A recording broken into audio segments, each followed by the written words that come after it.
Say is, the older I get, the fuzzier your faces get in the back. But in here somewhere is Miss Kay Ingersoll. Kay, where are you at? And there's Jolita. I see Jolita. And I want all of us to say thank you when you can in your own way, because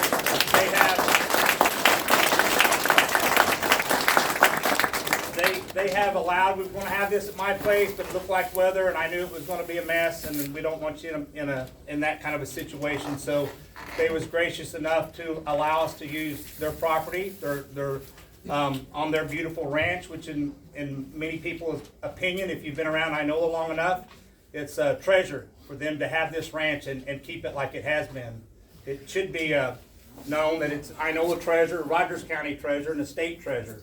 But I'm glad that if you haven't been here, that you got to drive up to the clubhouse here and see how beautiful this place is, and what I believe in time, this little area right here will likely look like the Port of Catoosa. And if that does happen, and we have an aluminum smelter there, are all of our health concerns and concerns for our livestock and cattle, are they being addressed by the people that's planning this thing? So we have some special guests here, and I want to get to that, but first I wanted to thank Kay and her family, and I wanted to ask Ken if he would say a prayer for us. I want to say I'm just one of you. I've been living here in Oklahoma for 6 years now, and I just want to say from the bottom of my heart and my wife's heart that we are glad that you are concerned. I'm very concerned about what is going on, and what we are going to do. Any good meeting starts off with talking to the Lord, and I just ask that you join me in prayer right now. Dear Heavenly Father, we love you today, and we thank you so much that there are concerned citizens. Father, because you have asked us to manage this creation that you have given us, this earth. And Father, we are concerned about what's going in that may, Father, harm it. And Father, we're praying that you would protect our air and our water.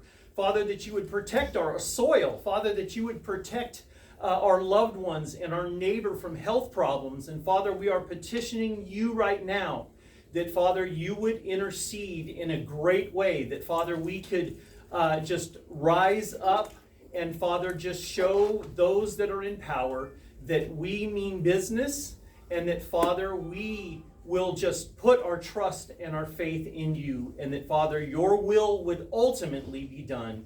We pray that we would do this, Father, in unity and in peace and in love for our brothers and our sisters. And I pray that you would just bless this meeting, bless those that are going to be sharing. I pray that you would help them to be able to articulate clearly the message that we have. Father, we believe the message that we have is true and it's concerning, Lord. And I pray that you would just bless it. In Jesus' name we pray. Amen. Amen. Okay. Thank you, Ken.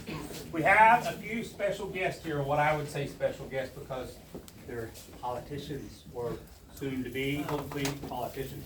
Tom, will you stand up? This is Oklahoma House Rep District 8, Tom Gann. He come to our first meeting, and he is here again today to field questions and give any facts that may come up, Tom. Thank you. And in the back, if you gentlemen will come up here, we got 2 reserved seats, so we put you over here against the wall so they can see your faces. Here today with us is Nick Hankins. Did I say that right, Nick? And Ron Meinhardt. That's right. Did I say it right? Yes. And they are running for what is now going to be an open seat for the spot that Markwayne Mullins is going to vacate for U.S. Senate. So they're, I think, Republicans, and they will be in a very crowded field primary, so they will be here to answer any questions. But you want to say something real quick?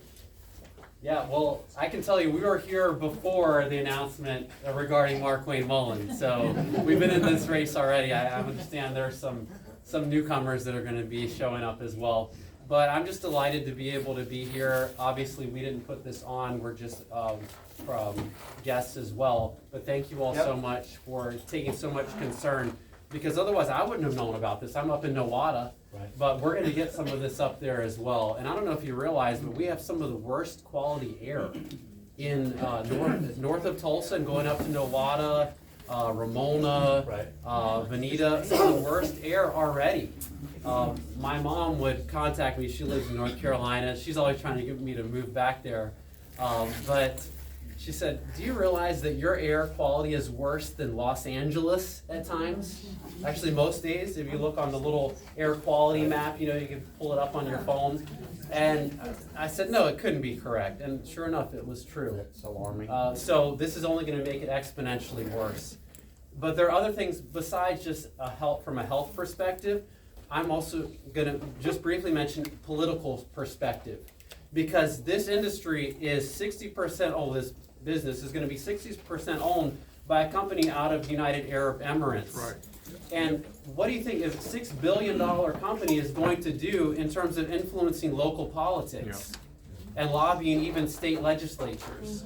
This is serious, and it just baffles me to try to understand why Stitt did this, first of all, with giving almost $300 million and probably certain economic reliefs to this company, where we don't, who wants this? I think that's why we're here. We don't want the pollution, we don't want the political ramifications. Yeah, it's good to boost industry, but let's let that happen on a natural scale. It's kind of like giving welfare to a foreign country to have them come and establish something that we don't want. It just doesn't make sense. And so I question the political motives. I know there are a lot of politicians. Nick and I both are running on this platform. I mean, I wish we could run together, because I love this guy over here. But unfortunately, we are opponents, politically speaking. But we're running on a campaign that is against the corruption that we see in politics. We're not politicians. I'm a registered nurse by trade, but I study public policy on a graduate level and been involved in other endeavors. But we need to do something. We need to stand up against these politicians who are only really in it to serve themselves. And look at what they're doing to us. So it's time for something better. So thank you for your time. Thank you, sir. Absolutely. I'm not against aluminum. I think, like many of you, our lives have been bettered by it. This is a problem that started long ago when they hauled out the industrial base in America, shipped it overseas so they could pollute there. Now, because of the current climate, now they're going to bring it back, but we haven't made any strides in reducing pollution or toxicity in the air and water from these facilities. So instead of handing out dollars to, again, a foreign country, essentially, we should be investing that money to make sure that there's not one bit of pollution that's coming out of the water or air that comes out of this facility. Then, the issues would be a lot more reduced down to just displacing farmland for industry, where we could potentially have that in a location where it's less productive land in the first place, would be a better use of it. And again, as Ron mentioned, we're both running to basically give Oklahomans a voice so that we can stand against globalism and the problems that we all feel and experience, how things aren't getting markedly better, wages aren't going up, standard of living isn't going up, even our projected life expectancy isn't going up. So how can all these things be moving in the wrong direction, yet every time DC tells you something, it says, oh no, this is going to help eventually, but it's going to help someone else right now. For example, we're handing out money to whomever it is, yet another foreign nation. I don't support aid to any foreign nation. I'd like to have zero foreign influence as well in our country, so that we could actually prioritize America's interest and make sure that this country is getting better at a noticeable pace, so that we may all benefit from those investments and those productivity gains or individual life expectancy. But thank you all for having me, and I look forward to answering any questions. I'm active on X, so if you ever have a question there, I'm happy to answer it. I know most politicians love skirting questions they don't like, but I'll answer anything. Thank you, Nick. Thank you. So they have some literature here, and you'll be able to twist their ear, bend their arm after the meeting. So back to the business at hand, and that was to recognize our special guest. I wanted to quickly go over, if you come to my house, that was back on February the 6th. So what have we done since February the 6th? We had our first meeting, and just in that little 2-hour meeting that we had, we voted on this name that we chose to call ourselves Stop the Inola Smelter. Or at a minimum, if that wasn't possible, to try to make it as safe as possible. We'll get into that. We picked 5 core members, and that some have pulled off, and we've got new members on. So the list has grown, but we had that small group meeting. We had a meeting February 12th, 19th, 26th, and the 5th at my house. February 19th, I went to Oklahoma City and attended the Republican governor meet and greet kind of forum. Met what I thought is probably the two front runners, Mr. Drummond and Mr. McCall. I can honestly say that, I enjoyed visiting with both of them. At some point in time, if they're on this side of the state, hitting spots, maybe we can have them come to a meeting, I don't know. We've had conference calls with attorneys, with the Choctaw Tribe, with government agencies and other groups in fights similar to this, like in Benson, Arizona, and we have attended town council meetings. The core group members are myself, Dale Danker, Ken and Chris Roan. Ken, where are you at? And Chris? There. Ken said the prayer. His wife Chris is here. Brian and Susie Hill. Brian, Susie's back there. I don't know where Brian's sitting right here, gonna run the projector. Eric Riley. Eric sitting over here.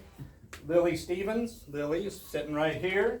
Marcy, right here. I can see that far, Marcy. Maylin. I hear some kids, and Maylin's out there in the back. Thank you, Maylin. Rachel Jacobson. I know a girl there that's been come on out later in the meetings, but glad that she's here now. Thomas Harrington. Thomas, right here, is going to speak. Matt Peters. Thank you, Matt. And Carissa Stonebarger. Am I saying it right? You got it. Okay. All right. So that is who we are and what we're trying to do. But real quick, what we've learned is the land is not final. The land sale is not final. We're going to get into some of these topics. I just want to go over the agenda so you know what we're going to talk about. The land sale is not final. The TIF, the aluminum TIF, that actually comes so far as it comes up into the southern boundary of this ranch that we're on right now. It's bizarre where they cut the line across, but that TIF agreement is being negotiated between the city and EGA, and it's not final, but we're told it will be that process. We've asked to be on the city agenda. We got on there one time, and then we were asked again to get on the agenda to get an understanding of this, and they would not put it on the city hall agenda. Wow. We were told, well, we'll explain it when you come down here, but they would not put it on the agenda. When we first went to a town hall meeting, we asked to get up and speak, and they said, you're not on the agenda, you're not going to speak. And then everybody else proceeded to get up and speak on it, but we were not allowed to. And then the next town hall meeting that we did get on the agenda, through a little bit of back and forth, I had to call the mayor and I said, I'm not going to allow this group that we have formed to come down to your city hall and be treated in a way that is different than anybody else. We were getting stonewalled at every turn, but we did get on the agenda. We did go down. They typically have a gentleman there that videos and live streams it. And lo and behold, that meeting, his equipment just wouldn't work. So it wasn't able to be streamed. So everything's kind of getting a little quirky down there. But we're gonna continue to go down to the town hall meetings. And one of the things it's important to understand is that we have to keep pressure up. If you don't participate and keep pressure up in lots of different ways, and we're going to talk about that, then they just feel like, hey, it's Dale Danker and it's Brian Hill and it's a few neighbors that live around there, and they've got a concern and they're emotional and they're just complaining. So it's a legitimate concern. These gentlemen that are experts to talk about this are going to give you some details that I can't talk about. We have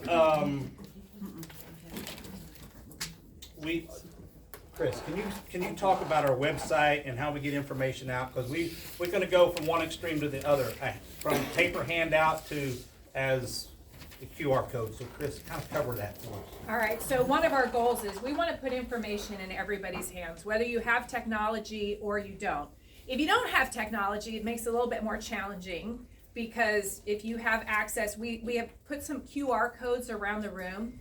If you scan that with your phone, it's going to take you to a link tree that has a link to our website, which is not up yet. It should be up in the next day or two. That website is going to have links to flyers, contact information. It's going to provide you all the information that you need so that you can go talk to your neighbors. Because right now you're like, there's an aluminum smelter. What does that mean? The stuff we're going to talk about today, we want to put that information in your hand so that you can go out and talk to your neighbors. If you don't have technology, you're going to have to come track us down so that we can hand you flyers that you can use to share. But we want to put information in your hand. One way that we're using to get out information as quickly as possible is Facebook. Right now, we have over 920 followers on Facebook. That sends a message. We've been up for less than a month, and we already have 900 people following this cause. I want to get to 1,500 fast. And we're going to do that because you're going to go home and you're going to send this invite to all your friends that you have on Facebook and ask them to get involved and to follow us. That's how we got out information about the meeting. That's how we'll get out other information in a very timely fashion. So we want to grow that. So Facebook and our website are going to be really great resources for you. There's also a link to a petition at change.org. If you've signed a petition here, you don't need to sign that petition. But if you use that QR code, those of you that know how to use these smartphones, you go to take a picture, it's going to pull up a link. You click on that. It's going to bring up a page that has a link to our Facebook page, our website, and to the petition, or how to get information. If you have any questions or need information at all, email info@stoptheinolasmelter.com. I will respond to every email that's sent, or on Facebook, you can do Messenger. I will respond to those as well. Does anybody have any questions about how to get information? And I want to add, because it's a bullet point on here, we're still trying to connect the dots on who to go to. Is it put pressure on the county commissioner? Is it put pressure on the Tulsa Port Authority? Who's on the Tulsa Port Authority? What does that mean? So we're still trying to figure out where maybe pressure can be applied. And as we connect those dots, hopefully with all of y'all's help, because you only got to go from one person to the next to have a conversation. You find someone else that might have an interest that can help. So we need, and we're going to open this up, and after they explain a few things, just to general comments and concerns and thoughts and questions. And if you're here and you're for the smelter, I mean, hell, stand up and tell us why you're for it. Because if I'm going to live 3,600 feet from it and give my land to my kids, I want it to be safe. So I'm not convinced right now with what Thomas is going to share with the air pollution that's going to come out of that thing. It's not being built like the ones that they're basically in the public saying. From what we see and what he sees on paper, and you can get into that. So we know that we're going to need you to get involved to apply pressure. We're uncertain where it's most important right now. So when I say put pressure on Ron Burrows or your county commissioners, or there's 3 of them, and they appoint somebody that sits on the Tulsa Port Authority. And I've talked to people at the town council, and sometimes in one-on-one outside of the public forum. Guess what? A couple of them are starting to break away from their position in public and tell me that, look, we got this thing jammed down our throat by the Tulsa Port Authority. And Tulsa Port Authority said, you can do something and have something, or do nothing and have nothing. So they're like, we went along with this TIF and the boundaries of this aluminum TIF. So they felt like they were bullied by someone with far greater power. And so we're trying to figure out how all that worked and where, if there's a chink in the armor, where we can enter in at. So we've been researching attorneys. Phyllis, are you here? Phyllis Spurlock right there. Phyllis has been with her office is kind of getting some folks to try to come up with the name, and the first few names, or the first name that come up with, they were already on retainer by the folks that's going to build the aluminum plant. So we got another person, and they got to go out and take the names and see if they're conflicted, and they were conflicted. It was an indirect conflict. So we've got another name, and we've talked to the tribe, and the Choctaw tribe. My brother is the head legal and compliance guy for the Choctaw Nation down in Durant. So it was an easy ask for me to ask my brother, can you get your environmental people on the phone with us? So Thomas, you can connect those dots when you talk. So we have been actively talking to the tribes and trying to understand where they're at, because we were told, Ron Burrows made a statement in public, and there was another statement, and I'm not sure who made it. That, The company made it. okay, the company made a statement that the tribal nations in Oklahoma are on board. My brother clearly said, unless they come out of a chief's mouth or the legal department's mouth, that is just someone else making that comment, and they're lifting that up and making a broad statement that all the tribes in the state are for it. It doesn't feel like that from what we've gathered. So, we have speakers that's gonna talk. Thomas is gonna talk on the pollution effects of livestock and wildlife, the project in Holland. And Matt, It's easier if I have my glasses. And what? and Matt. Yep. Thomas and Matt. And Matt Peters is gonna help with that conversation. Power use and PSO's ability to deliver, Eric Riley is gonna speak on that. And concerns about fire hazards, fire support infrastructure, who's gonna pay for it? Will it be adequate? Jolita's gonna speak on that. And then we're gonna have you vote on something.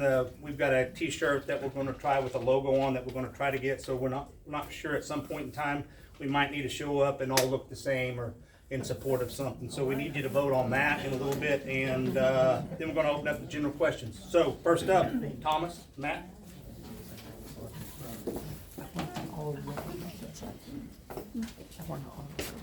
Yeah, some of it, so this, a lot of these slides in here, I don't know if we'll be able to share the deck, but a lot of that's the information that Chris was talking about, the contacts, just a ton of information.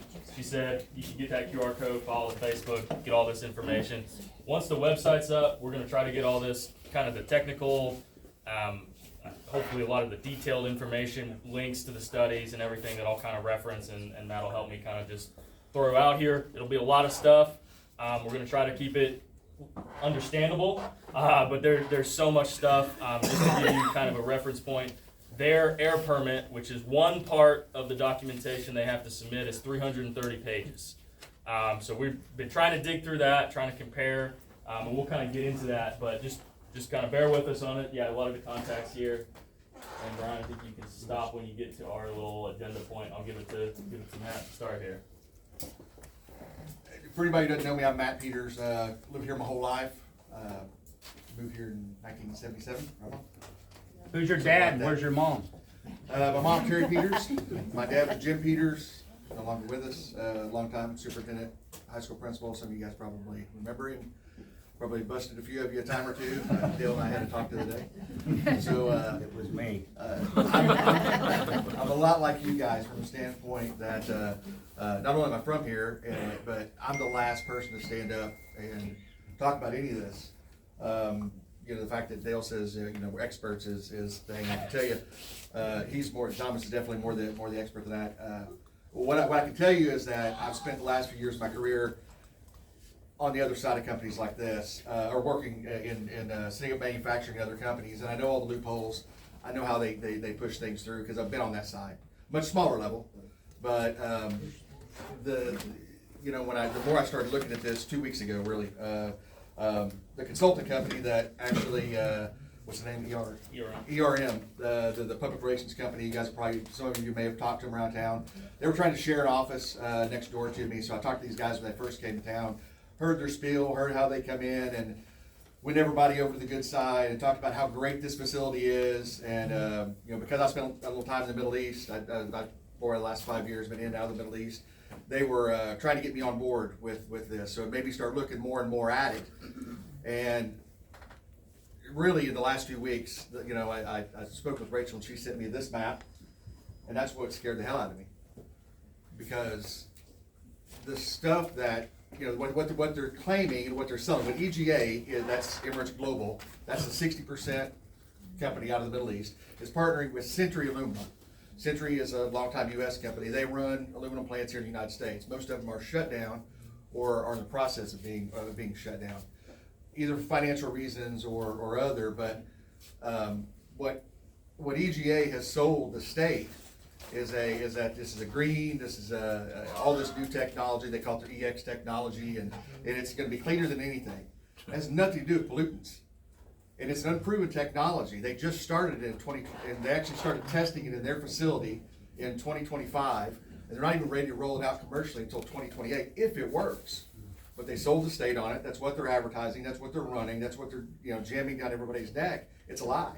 It's not there, it doesn't exist. And if it does exist, correct me if I'm wrong, it's really only on the electrical side. It's gonna save a little electricity. So it has nothing to do with making anything cleaner. There's, the statement they say is, hey, this is a lot cleaner than what you had before. Well, most of the smelters were built in the 40s. I think the last one was built in the 70s. So yeah, I would hope we've come a little further as far as being cleaner since then. But any pollution is bad pollution. There's no such thing as low-fat pollution. I mean, it just exists. And it's gonna touch every crop, it's gonna touch every piece of livestock, every white-tailed deer, every vegetable that's grown. Depending upon how the wind blows, it's gonna affect everything. I mean, we got people, somebody chimed in on the website today, or the other day, about northeast Oklahoma, about how far it's gonna travel based off the wind disbursement. And those are things we don't know, and those are things that Thomas is gonna get into a little bit.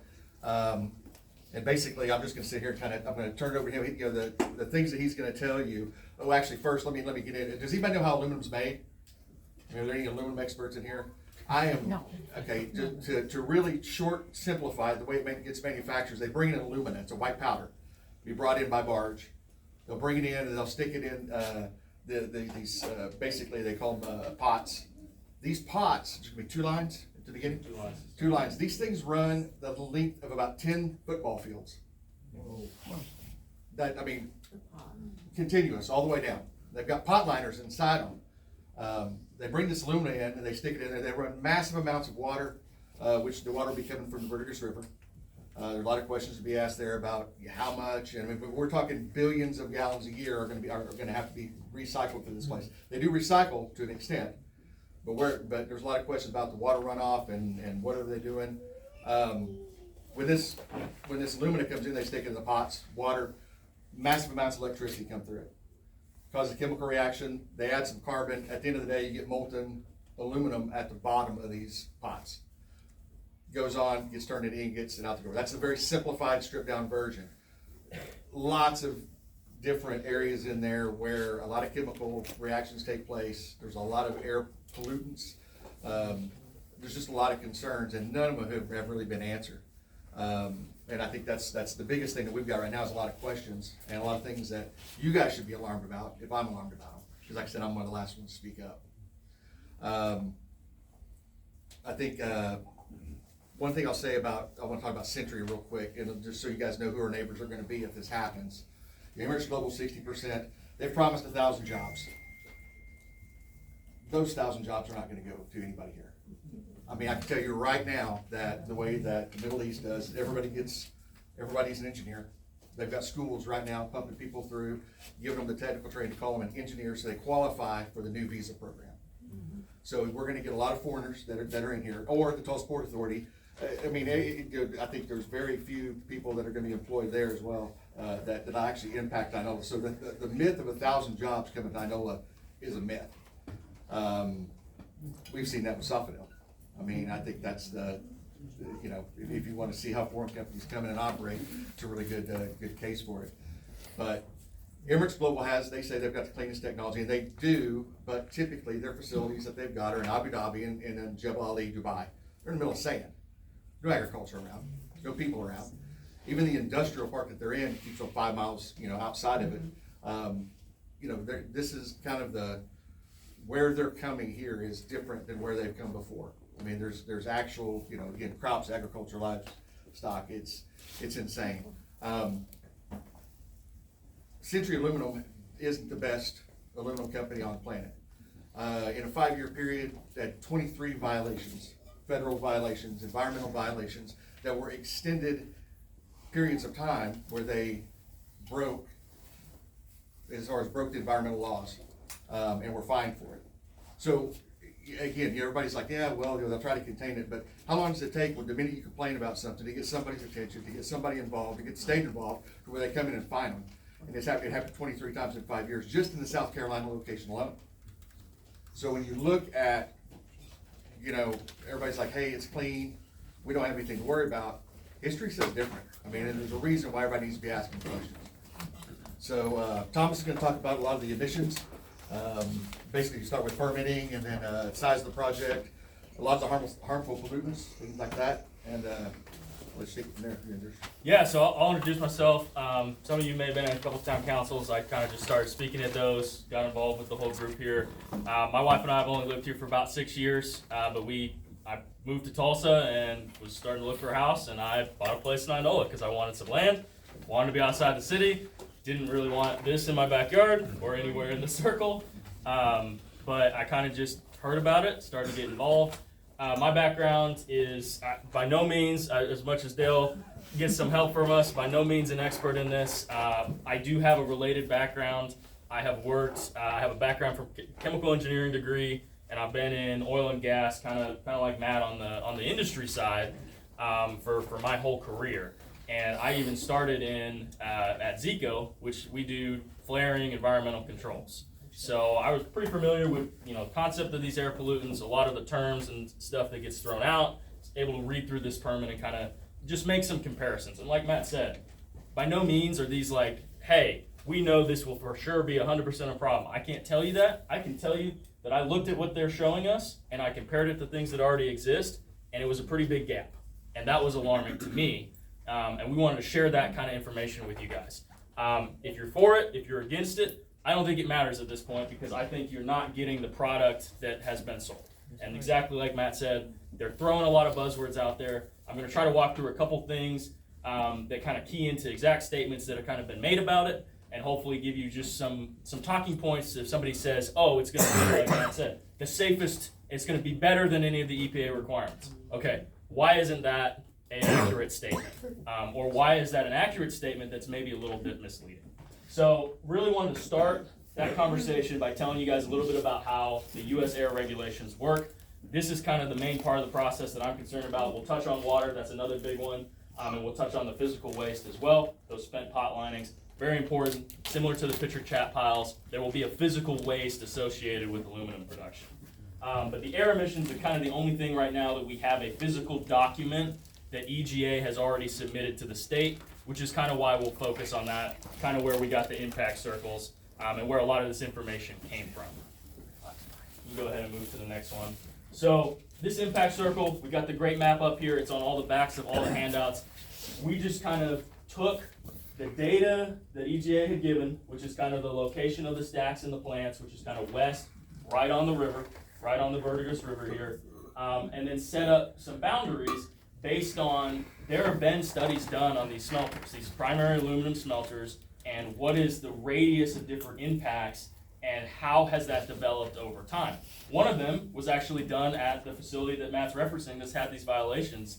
It's in Mount Holly in Carolina, and it's actually part of the basis of where I got a lot of this information, was a study they did there. And the primary area of concern is obviously kind of that 1 mile radius. Sadly enough for Brian, this is actually pointing to his house right there. He is probably the closest person to this smelter. The other important thing about that is right off of Brian's land is a very nice creek. I think that's Inola Creek, and that is in the 1 mile radius. That has actually, I think, been part of the boundary that they've shown of the plant site. So that's something to keep in mind when I start talking about deposition and buildup in plants and animals. It's going to be right there in a nicely wooded zone, right in the middle of kind of all this agricultural land. That steps you to the second circle, which is kind of the 5 mile radius. A lot of the studies show that between 3 and 5 miles, you're going to start to see these kind of impacts. That's really where you get that long-term kind of buildup and concern. It's not as much on the day-to-day, but if the wind's out of the wrong direction, and we all know that the wind comes this way a lot of times, right at town, you're going to see impacts in town. They keep saying, oh, well, it's 4 or 5 miles away. That's fine, but when the wind direction's blowing, it's within 5 miles. And the high school, which is the second arrow here, is directly in that path of wind. They shared in their air permit, they have a wind rose. They're showing the majority of the time winds coming south, which again, we can kind of debate on that windrows, I think, but they also had a strong wind direction straight at the town. And I think that's something that definitely everyone should be aware of, and just remembering when you talk about it, that yeah, it's 5 miles away, it's even 10 miles away where we are today, out in that outer circle. Depending on the wind, these are 250-foot tall exhaust stacks. You are gonna carry that particulate, that debris, that emission a long way. I don't do the actual modeling, so I can't tell you how it's gonna impact, but I think it's a fair enough question that we say this absolutely has to be modeled in the most detail to find out where that particulate and how that's gonna impact us. But for the air permit, what they've done, given the size of this facility, it's gonna make 800,000 tons of aluminum a year. That'll double the US aluminum production. It's the biggest one we've ever built in the US. We have never built one in the US this big. The biggest other ones are about 250,000 tons per year is what's currently in the US. And those are the ones that Matt are referencing, they're getting shut down because they're not efficient, they're dangerous, and they're having problems. And now we're gonna come in and build one that's even larger. So keep that context in mind. The permit itself was submitted in February for the air permit. So they have just recently submitted that. That has put it into what we call administrative review, which means the State Department, the Oklahoma Environmental Department, has about 6 months, 6 to 9 months, to determine if the permit is valid. One thing that the group and the community has already helped us do is request a process meeting. Now, regretfully, that meeting doesn't allow us to ask questions about the permit, but it allows us to ask questions about the process. And so we can ask those questions of, hey, the EPA rules have been changing a lot recently. That's in the news everywhere. How does that change this process? Is the EPA going to be involved? Is the EPA going to get to review this? And all those kinds of questions that are related to the actual process in the government side can be asked now. And I don't think that they've published when that meeting will be, but that'll be a very important meeting to get as much people out to as we can, show that there is care and attention on this matter. What is a little bit frustrating about the permit process is, while it is in the 6 to 9 months, they're not really going to answer questions on it. The state is going to kind of tell us, hey, we're reviewing it. After that 6 to 9 months, there is a 30-day period that the public and anyone else can provide comments. They have to answer those comments, but only within that 30 days. So that's a little scary, but we're going to definitely be focused on that period. The other thing is, from my understanding from talking with the ODEQ, which is the Environmental Department, because of kind of the rule changes, the EPA will also have that 30-day window to comment, which I thought was a little interesting. It's one of the parts that we want to ask about at the process meeting. How is the EPA going to be involved more directly? Because that seems to be a little interesting that they're only going to get that 30 days as well. So I thought that was some interesting points to share. The other thing that I wanted to share about Oklahoma specifically is, a lot of people have some misconceptions that the tribes are not allowed to interfere because there were Supreme Court decisions after McGirt against them. That's false. The tribes actually won a case in the Pawnee Nation that said they have to be treated as government-to-government entities by the state of Oklahoma for environmental permitting. So that is the important part of how the Choctaw, the Cherokee, and the Creeks can all be involved, and they actually have probably one of the more effective says, even than some of the state legislator groups, because they were specifically called out in the Supreme Court ruling that they must be treated this way for environmental reasons. So I thought that was something interesting. Any tribal members you know, that's definitely something that bring up to them, tell them, hey, you guys are already concerned about the data centers. This is 100 times worse. Bring it up to your leadership, just make that noise, like Chris and everyone, as Dale's been echoing. The more voices we have kind of just bringing attention to it, the more likely we can get some action there. And let me see, what was on my next one? Was it the actual table? Perfect. Okay, this is from their air permit. So just so you know where I got this data, this was created by ERM. This is what it's called, PTE, Potential to Emit, and this is the document that they submit to the state of Oklahoma to justify their emissions. What I want to point out, really interesting number, it's something that'll come up a lot if you're into global warming talks, but they're planning to emit about 7 million tons a year of CO2. It's just a wild number, okay? That is so beyond anything that Oklahoma has to this day, that it's kind of crazy. I'm just going to ignore that number because I don't even want to get into the global warming aspect, and we're going to talk about the dangerous pollutants, which are a little smaller but still very concerning. But I just wanted to share that number because I just thought it was just wild. The number one pollutant out of many of these that I'm concerned about is this column right here. This is called total F, or total fluorides. That is a combination of hydrogen fluoride and particulate fluoride.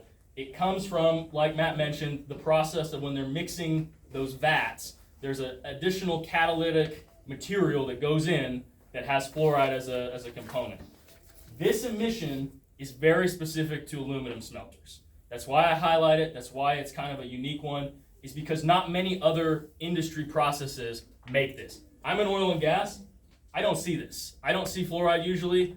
This is not something we normally worry about, and there's reasons for that.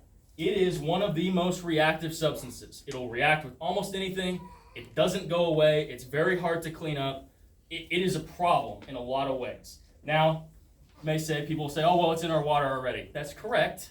It has its uses, but in the air, which is what this is showing, of 425 tons per year to the air after treatment, that's a problem. And kind of the reason that that's a problem is, we've kind of listed on this infographic as well, and I think it's on the handouts, but it's something called fluorosis. And what that is, and we can skip a few slides, Brian, but I might have you go back. It is, we'll start on that previous one. It is basically bone decay. Fluoride builds up over time, like I mentioned, because it doesn't have a half-life. It's not something that's going to naturally go away. It'll wash away and it'll dilute, but it'll still be there. And if cattle, deer, any animal or humans in kind of these circles start to build up that fluoride in their bodies, the first thing that'll go is their teeth. And you'll get these teeth molting, and your teeth will literally start to almost decay in your mouth. And that is that is kind of a late sign of it happening in your body. Cattle and animals, they're going to have reproductive harm from that. There's a lot of good data from the USDA based on kind of what's called the National Research Council. I think they changed the name recently, but there are limits that they set for like total fluoride consumption in the year, and then also total fluoride at one single moment, that if a cow consumes 80 parts per million of fluoride at one time, that could permanently damage your livestock. How this relates to farmers and livestock kind of on a go-forward basis is, if you're in these circles, you're going to be testing your feed. You're going to add costs. You're going to add yearly testing of all of your feed. And if you start to see these symptoms, sadly, there's not really much they can do to treat it. You have to move those cows out of any of those circles. So unless you have land outside of those circles, you probably have to start culling your cattle after they have this exposure. So something very problematic. Again, why I highlight the fluoride so heavily. There's some other emissions I'll get into, but just wanting to emphasize again, this one to me is one of the biggest dangers. The reason, and I think it's maybe the next slide. Thomas, you had touched on in one of our core meetings about a study that was done, some island, I can't remember the island, and the Yes. and the cattle there, what happened to them? It's basically what I've been saying here and what those pictures were showing. They basically had to be culled. You had to cull almost the entire herd. It was a small island, so it was within the 3-mile boundary, but it is part of how I developed kind of the information on those slides there. It's called Cornwall Island. I think it was in Canada. Canada has a lot of these smelters as well. And that smelter was actually only emitting about 250 to 300 tons per year of fluoride. Now, you could compare concentrations. Maybe it's older technology. There's a lot of ifs in there. But the study was done that within 3-mile radius, they basically had to cull those entire herds of cattle on that island. That is pretty common. Norway, I actually reached out and got a lot of other information to make this graph directly from the Norwegian Environmental Agency. They have done studies on the deer, and like we mentioned, the wildlife, it's the same impact. The deer that are in that concentrated area, if they're building up that over time, it's the same thing. They're dying off, they're not reproducing, they're having all of these health issues based on this. So it's really, really interesting to see. This graph is kind of what I started to be really concerned about. And when I focused on the fluoride, and I said, man, this is a big source. But they said, the quote that we got from EGA and that the town councils kind of shared is, this will be better than what the EPA wants it to be. That's true. They're correct. They're not lying to you when they say that. What they're leaving out is the EPA limit is a little too high for what is the best in the world, and that goes back to we haven't built one of these in 50 years. U.S. law, or the MACTs, which Eric can help me if I'm correcting this, maximum available control technology, which is what sets the U.S. limit, is based on U.S. performance data. And I did reach out to the Oklahoma department. I said, hey, I'm seeing this international data, are we gonna consider this? And I did not really get a clear response. So that's another point for that process meeting is, are we gonna consider international standards? I get the US says this is okay. So what? Let's ask for better than what is there. We know that these companies internationally, they're competing. This is from EGA's number one competitor, Hydro, which is an aluminum smelter in Norway. They can compete at this level of fluoride. Why can't EGA do that? But this is what I was showing. So the EGA Inola, which is from their air permit, their intensity, so I removed the fact that it's bigger of a plant. Their intensity is about 1 pound of fluoride per ton of aluminum produced. You factor that by the 800,000, that's where you get the 400 tons per year. In currently Dubai and Abu Dhabi, their own data in their sustainability report says that those two facilities are at 0.72 pounds of fluoride. In Norway, similar smelter, 0.5. So half of what EGA is requesting for Inola. That's just the permit. That's what the government says they have to be as good as. They are actually at 0.4. So in Norway, they're running these smelters, and they are cutting the proposed fluoride emissions in half. So all those issues that I just talked about, all those cattle effects, all of the livestock effects, those 400 tons per year, if we installed the better controls that are available somewhere in Europe, and I don't have the expertise to tell you what that technology is, we could cut that emission from 400 to 200 just with control technologies that already exist. So that's the question. I brought this to EGA. I was very blessed to have a meeting with their project manager. I shared this information with them. I gave them this graph. I said, guys, I'm an engineer. I'm on the industry side. I don't like that. Tell me why I can't have this top line. So I'm very hopeful that they will get back to me. They've promised to have a meeting with their engineering team and explain it to me. Like Matt was talking about their design, I said, hey, you guys have touted this EX design. That's what everyone's saying. It's the EX design. It's new. Unproven, but it's the new and it's the best thing. I said, why can't you, is it the same as Norway? Why is it not better? And the answer we got was, well, it's mostly a power consumption technology. And I was like, okay, so why do I care? I don't care that you're gonna save power. Eric cares a little bit and our power bills care a little bit, but I'm like, that doesn't impact any of the concerns that I gave you. So that's something to keep in mind. They're going to say, no, this is a new design. This is the best in class. It may be the best in class at producing aluminum for the least power, the cheapest for the company. It is not the best in class for producing it with no emissions. But that's fluoride. I've talked a lot about that. I want to add to it. So just so because he talks real professional, I talk at my level. So if the sales pitch to us is that it's safe, I made a little video as a joke. If the sales pitch, these are safe, you could stand at the top of these stacks and breathe the air in and probably actually get healthier. That's what they would sell you on.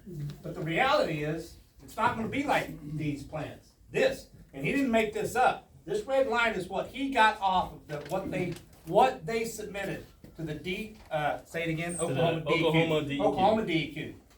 Their numbers, not his. So twice as much. So if you're in your world where you go and the people that you talk to, if somebody says it's safe, what are you complaining about? Well, it's not. The sales pitch is not. We're going to build it just like this, and it's going to be. Everybody's going to be happy. It's not the same. Yeah. So we're clear enough data. The best is not really what has been currently shown. Not to say they couldn't do it, but not what is in there right now. You can flip back to those tables real quick, and we'll talk a little bit about some of those other pollutants. These two. So some other things to point out. I put in some of the handouts, and there'll be some literature, but particulate matter, that's a big thing as well. That's going to be metal particles, arsenic, nickel, compounds that you get them on your skin. You're going to kind of have itching. You're going to have respiratory illness. It's similar to a lot of dust if you have dust inhalation. The reason I point out the particulate matter is in Oklahoma, there is no state requirement for fugitive dust capture. What does that mean? like Dale said, I'm throwing a lot of terms out here at you guys. What does that mean? It means that in Oklahoma, your plant, smelter, whatever, does not have to prove how much dust they've emitted just from, truck came in and it had a bunch on its wheels and it kicked up a giant cloud of dust, or we dropped a bunch of bags and maybe one bag burst and there was some in the air and there was this big cloud over the facility for a little bit, but it didn't come out of the stack. They only have to prove what comes out of the stack, which I thought was really interesting. The Norwegian Environmental Agency, they mandate how much you have on a facility-wide basis that you can release of dust, and that dust can also have the fluoride in it. It can have all of these hazards in that dust, and they actually make the companies measure how much just people walking around in the facility kicking up clouds of dust. How much dust does that make a year? And they make them measure that. So another thing to demand, another thing that I just was like, hey, again, best practices, best thing that they can do. Doesn't really seem like nobody is holding them to doing this, which is my big thing. Is kind of like Dale mentioned. If we're gonna get stuck with this, and you're gonna say it's gonna be the best, well, I want to be able to hold you to something, and just kind of hold those particulates in there. The other thing is the SO2. So that's what's called sulfur dioxide. It is if you get a big dose of it, it's also going to be kind of a lung respiratory issue.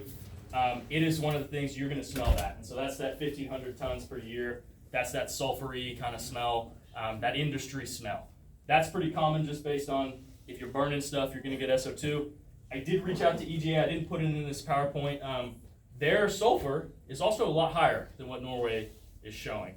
That has a little bit more factors that go into it than the fluoride. So I'm curious, but that's another number that I threw out to them. Hey, I want to know where you got that, and let's double check this number because it was a lot higher again than what the Norway guys were showing. Real quick, I'll jump in specifically on the pollutants and the sulfur. Anybody here has respiratory issues? Yeah. You can do a quick YouTube search. Just type in Century Aluminum and just watch videos. And the in Kentucky and South Carolina, I'll say the Two Works For You news channels that have gone out, and you can see where ladies have complained about itching on their skin because of these particulates and the rashes and all this stuff. That it took a lot for to gain a lot of momentum to where they got the news involved. But these are things that are going to affect the humans the most. I mean, the fluoride takes a long time to show up. These things are going to be more like they're going to impact the humans more. You guys are going to feel it more. Again, with the rashes and if you have any breathing issues at all, these two things are like the number one cause of it. And like I said, don't take my word for it.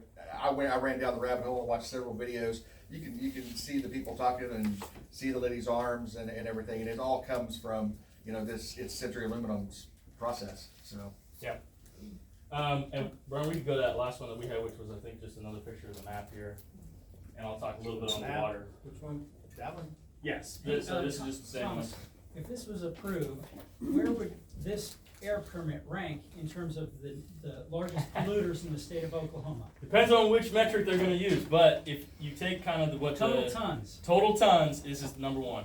This would be the largest polluter in the Just state jumps of to the Oklahoma. top. Okay. We have a lot of industry in Oklahoma. I think some of the biggest ones right now on their list are pretty much the power plants.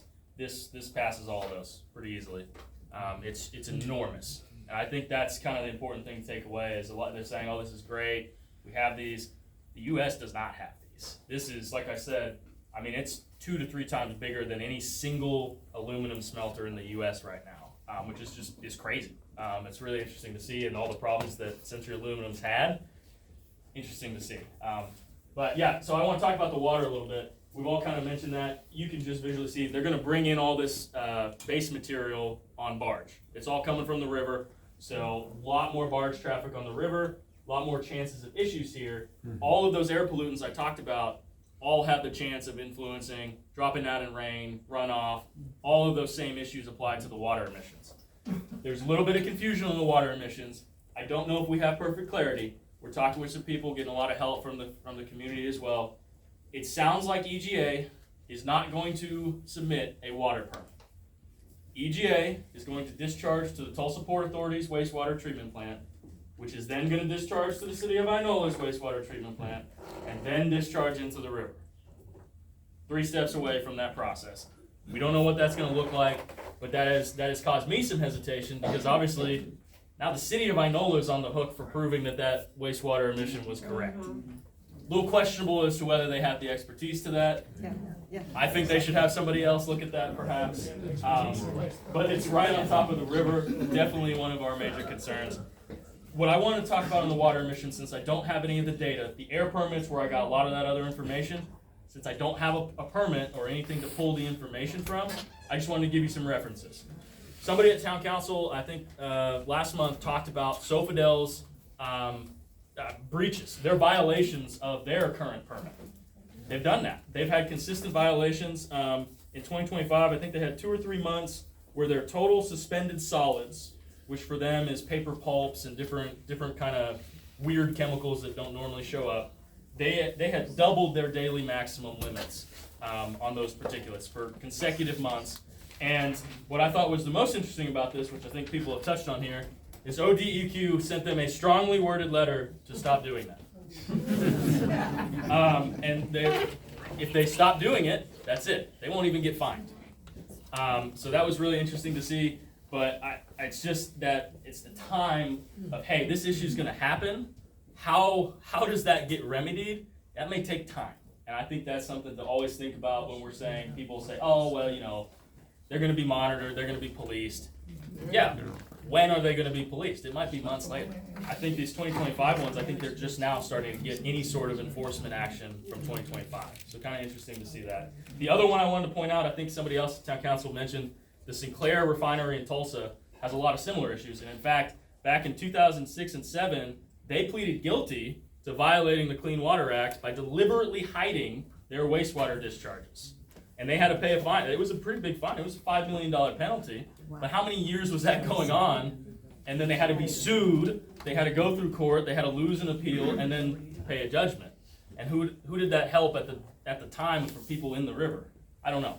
These are just the questions. And again, it's kind of that timeline from violation and issue to when is something actually going to be done. I think those are questions everybody should be asking and concerned about, to say, hey, we have other places here in Tulsa that have violated these requirements, and nothing really kind of happened to them very quickly. So I thought that was very interesting on the water. And the last one, Matt was touching on kind of how the pot linings work. That is the #1 physical waste from this process. It is a hazardous toxic waste, federally designated. It's exactly like a pitcher chat pile. I mean, it's a physical waste that's going to build up. I think it's every 5 or so years they have to replace the pots, but after that first 5 years, every other pot's going to have to keep being replaced. And when I say replace a pot, like Matt mentioned, because of the size, that's maybe 10, 20,000 tons of stuff. The way they stretch everything out. I mean, they change them weekly. You know, they stagger them when they because one of the big things with the water and the electric, the oxygen actually breaks them down. And once they get broken down, under normal circumstances, if everything's running fully, once they break them down, they've got to replace them. And so it's a weekly occurrence, if not daily, on some. And that's one of the most dangerous. That is actually the core of the aluminum business. It is the most dangerous part. It's where the most, if you like I said, if you can go down to YouTube, you can see some fires breaking out and how fast the fires take over when that thing happens. It's during that part where they're changing out these pot liners. That is, and I mean, the other thing is that they're hazardous materials. They've got to get trucked out. Yeah. They've got, which means they're going to be. I mean, we all know how the truck drivers are just fantastic around the area from Softail. So now they're going to have hazardous materials in the back of the trailers. If not, we'll put it on our waterway or a rail. But they've got it. Those are all questions that have to be. And nobody's going to tell you all this stuff. That's all we're trying to do is say, hey, these are what they're not telling you, and questions need to be asked. But that is the most hazardous part of the process. Yeah. And I will say on that, so in talking to EGA, I did ask that same question, and I got a positive answer. Again, I don't know how it's going to be enforced, but EGA did tell me they're planning to not stockpile anything on site. I said, great, awesome. I love to hear that. I want that somewhere in writing that we can enforce. Would be great. But that was at least a positive answer that I got. Again, I want that to be enforceable somehow. But that was something interesting. The main way that they deal with that is, like Matt said, they're going to truck it out. They're going to mix it into cement. Is how they kind of deal with that toxic waste. I don't know where those facilities are in the US. Again, I don't know how much we Contract, really, yeah, they did a contract. kind of interesting, but question something for people to dig into, kind of see where's that waste gonna end up? Because I don't know. I haven't followed it. I don't know if there's a place in Oklahoma. I have no idea. It is gonna be a large amount of that extremely hazardous waste. Something to keep in mind. How are they gonna store it on site? Like we said, all of this is interacting. These pollutants, the rain, the river, all that's mixing. Where's the runoff going? How is that being retained? How is all of that being taken into consideration? We don't know. I will say EGA is, I don't think by law required, but they are going to release what's called an impact study. That is a more intensive environmental analysis than the permit. So they're gonna go into some of these details. Haven't seen it released yet, but it'll be interesting to read. What kind of, as the group we've talked about, and what I've said a couple times at City Hall, is I really think that the town, us, the community, somebody should validate that's not the company, and see how that comes back. So something to keep in mind, something to ask for, maybe one of the points that we can bring up to people. But yeah, I haven't seen that impact study. I haven't been paying attention to their website. They may have put it out there, but hoping that public meeting coming up, they're gonna answer some of those questions as well. All things to keep in mind that we can ask at that public meeting from EGA. I think the last two things I had was the long-term implications of all of these. Again, the fluoride's a really long-term buildup. That can come for years and years and years. If they shut down this smelter, who cleans that? Who does anything? I got a moderately concerning answer from them, because I said, hey, I think post-pitcher chat piles, EPA requires you to do a decommissioning bond, which is basically a company puts money up front to say, hey, over time this is going to build up interest, and if we shut down the smelter, this is going to clean it up. EGA said they were not aware of that requirement yet. So I don't know if that's something that changed in laws that I don't know about. I'm no expert on that, but that was a little concerning. That kind of upfront money ties them to that cleanup effort, because otherwise it has to be, the EPA has to come in and basically do what they did in Pitcher. It's tax dollars. So I was interested to hear that. Again, another point to ask, how are they funding the cleanup post this site? But I think that's all I had on this. I talked a lot longer. That's a lot of technical stuff. Open for questions. Now, Tom. I've got some things to add to everything that these guys have said. There's a series of pieces of legislation that are moving through the House of Representatives. One begins tomorrow or Monday, and it's one I think you all need to know about, that these all have an effect on the process. And the bill that I'm most concerned about that's happening on Monday is by Representative Pfeiffer, who's also a candidate for Labor Commissioner this year, but he serves as our floor leader. He has House Bill 2596. If y'all got a pen, I want y'all to write this down. House Bill 2596. And what this does is fundamentally changes the permit process within the state of Oklahoma with the DEQ. And what it will do, it'll shorten the regulatory timelines on how to respond with public comments. And what they're asking is to go from 90 days to 45 days. And then the period shortens in an administrative hearing from 20 days to 15 days. So when you're in this process, as we've seen with all this so-called economic development, and they get past the political celebrations of it all, then you start seeing pieces of legislation that are carried by different individuals, and they're carried by this guy, this guy, this guy, this guy, but they're all designed to affect the process here. And this is what this has. So we've got one by Representative Guys, we got two by Representative Pfeiffer, and then two by Representative Candidate, and they all affect the process. And what Guys is Representative Guys actually ties the DEQ to the EPA. And so this is very important, and something that we have to keep in mind, that as you all are trying to affect the process here, that things are changing, the game is changing as you speak. So I just Does the Guys bill tie some air and water Guys' bill together? It is. I've read all regards to those. the regulators is establish numeric water quality standards for aluminum in state rivers and lakes. Okay, and then it's also directs the Department of Environmental Quality to develop those standards by the end of 2028.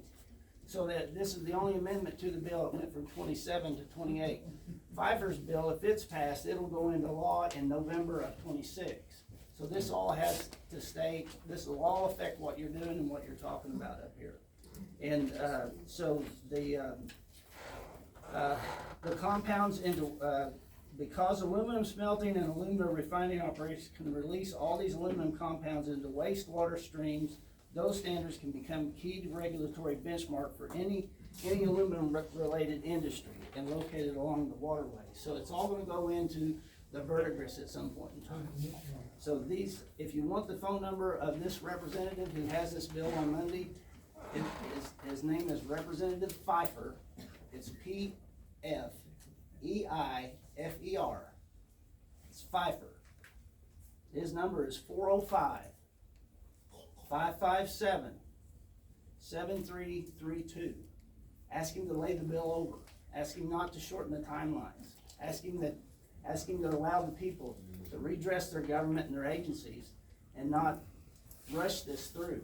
And this is what this actually will do. It's trying to streamline the process so you have less time to redress your government. So Tom, can we get like what, that was a simplified explanation of that, but Chris, can we get that and then throw that up on our Yes, platforms? absolutely. I know there's people here that just might wanna take notes, so if you didn't get it, that's an actionable item that we need to think about very quickly. So there's two other bills by Canada, and basically what they do is it gives the Water Resources Board and the DEQ the opportunity to hire outside consultants, outside engineers, to help them with this process. So it gives a third party that they can refer to. And then it also gives the DEQ the authority to contract with nonprofits to provide technical issues with rural water and rural water waste systems. So that'll affect the hopscotch of going from the port to Inola to Inola's sewer system. So these are very important pieces of legislation, and I will get it to her. You guys check this website. But this Monday, this bill is on the agenda for Monday. It's one I had planned to debate, planned to ask a lot of questions on. Guys' bill hasn't made it to the floor yet, or to the calendar, and so it would really be a help to have Mr. Pfeiffer hear from you all and be polite, leave him a message, and just tell him that, because that's his house phone, and tell him that you just like to have the bill laid over and not scream. Woohoo! And just so everyone knows, I plan to. It's the house, Oklahoma House.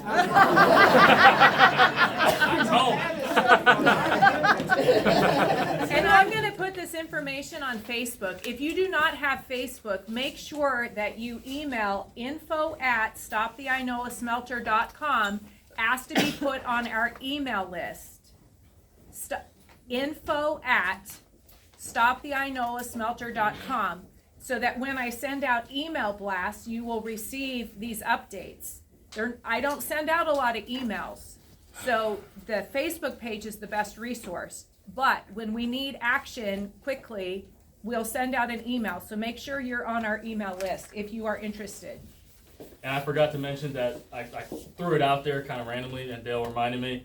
The open house I'm talking about, so EGA and ERM, who's their environmental rep that's here in town, their open house is on 326 at the school from 6 to 8 p.m. That's I think it's that first open house. Fine Arts Building. Fine Arts Building. So that's show up. They've told everybody they're open to questions. Go ask questions. Date? The 26th, March 26th. We need everybody to show up. This is EGA's representative. They need to know this community is not happy about them coming.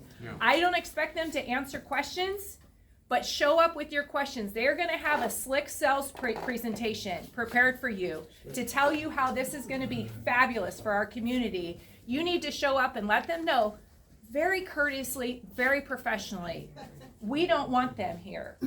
And so that they can take this information back and say, this community is not happy. We need to create pressure and push this. Yeah, one of the things that we've run across in Rogers County is to find out, because we're all running behind, so to speak, catching up. We have so many enemies that we face, and many of them we've elected Yes. and put in place. Education, what you receive today, folks, is great education. I worked in engineering for 35 years. So I'm telling you, education is the key. You cannot go and fight this saying, I don't like it, I don't want it. You have to point out the details and the data. Number one, data. TIFs do not work. They don't. The Lincoln Institute on Land did an audit of all of them and found out that by 85% of them fail. And so you say, well, so big deal. It's a big deal because it loads billions of dollars of taxes on your shoulders when they fail. And he mentioned that a facility like this could come in, they could start building, they could quit, and they leave a mess behind, plus they leave all these taxes to pay that the TIF requires. And it's your responsibility at that point. We have to become smarter. We have a governor who is in his, he's lame duck.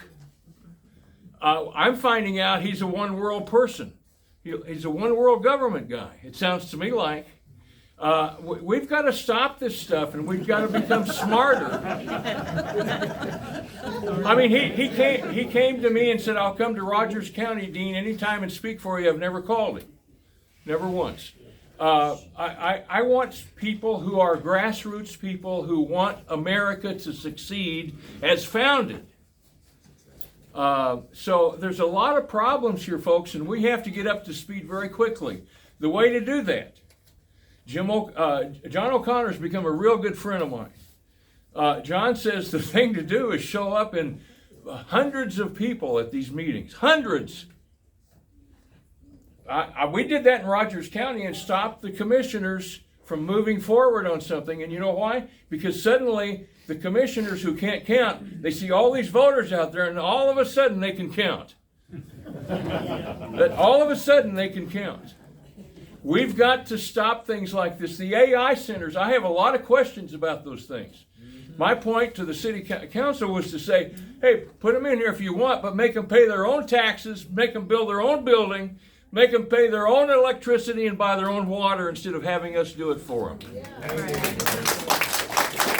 So we've got to stand up and force not just one person. And when I took 280 people to the Planning Commission in Rogers County in Claremore, those people wet their pants that day. They didn't know what to do. It's that simple, folks. If you show up in numbers, and I mean, this room is small compared to what we need. Right. Very small. But the whole thing stinks from the TIFs, which have been put in place by politicians who have sold us out, TIDs, which do not work. None of the processes are working. The other thing that I would mention, the UAE and these companies like Blue Owl and the others that are funding this, they're terrorist organizations. There you go. They feed terrorism around the globe. Yeah, EJ is a government-owned company, so keep that in mind. They are not that is not hidden knowledge. That's not secret knowledge. They are openly owned by the government of the UAE. That's definitely not hidden knowledge. Great points. I don't think we included too much on the TIF, but we will definitely. That's definitely something we are working. It's a little bit. Most people, if you thought my explanation of things from an engineering side was a bit much, wait till you hear some of these folks talk about a TIF. That's you have to take it that the engineers from the Middle East are lying when they stand up. You have anything that's said in engineering, you have to challenge it with data. Yeah, and which is hopefully what we're trying to show you guys. Yeah. It exists. You can challenge their contributions. Thomas, we have a handout on TIF right over, I believe, right over there. On the back table. There. It's from the 1889 Institute. Awesome. It's a great document to read to understand TIFs. So, Ron, you had a yeah, we had a comment? question over here, then we'll try to get to our other speaker. Yeah, sorry, I was taking up a A lot. comment and a question, and this is more of a rhetorical question at the end. So I've looked into rural economic development, and there are two types of rural economic development. How many of you want to have a better economy? Definitely, right? But there are ways to go about it, and this is not one. Why? Because if you have to prop up an industry with tariffs, we have 50% tariffs on aluminum right now. That's the only reason why they're eyeing this over here, first of all, okay? We don't even know what's gonna happen when that drops out, if it does drop out. Another thing is the Norway phenomenon. The reason why Norway does a lot of things better is because they're basically a socialized country.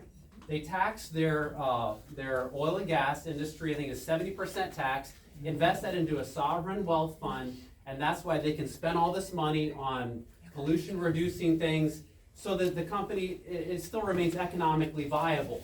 But the reason why we're seeing this over here, and yet it's the EX technology, is because they're trying to make a profit. That's the reason why they're here. In Norway, they're subsidized, they can reduce pollution, there's not so much of a government political outrage. But it's the political outrage, it's the grassroots uprising that puts these things down in developed countries. I don't know why they thought they could come to Oklahoma and do this. Maybe they're looking at those statistics that say Oklahoma's down on the low totem pole in terms of education, but we need to show them something different. And they can't come in here and do this. So, in the whole scheme of things, the political ramifications, first of all, with the tariffs, we're actually getting aluminum. We have to pay higher price for aluminum. So, this is connected to that. There could be some questions asked as to how long that's going to stay. What's going to happen afterward? Are we going to have some huge cleanup? Are we going to have government continually propping up this factory? Is it going to come? We already have propped up. We've incentivized this tremendously. $300 million that Stitt worked this deal. He bragged about it. That let's get these people here almost $300 million of incentives. We don't even know what kind of regulatory incentives they gave. They gave tax breaks. So we're not going to, in terms of the population, we're not going to be receiving a lot of that benefit. So what's going to happen? Economically, we don't even know. This could be a total disaster, not just with the environmental and health aspects. Another aspect, I'm a health guy, I'm an RN, and I talk all the time about health and wellness. What you don't realize is particulate matter, PM 2.5, increases the risk of cardiovascular disease by like 50%. Okay, in higher levels. That's why you get higher levels when smog occurs, you get higher levels of cardiovascular disease. We don't need more heart disease. Okay, sulfur dioxide increases the risk of malignant melanoma tremendously. So these kind of things are not just going to affect this little area here. Anytime the wind blows, and we know the wind can blow anyway here in Oklahoma, right?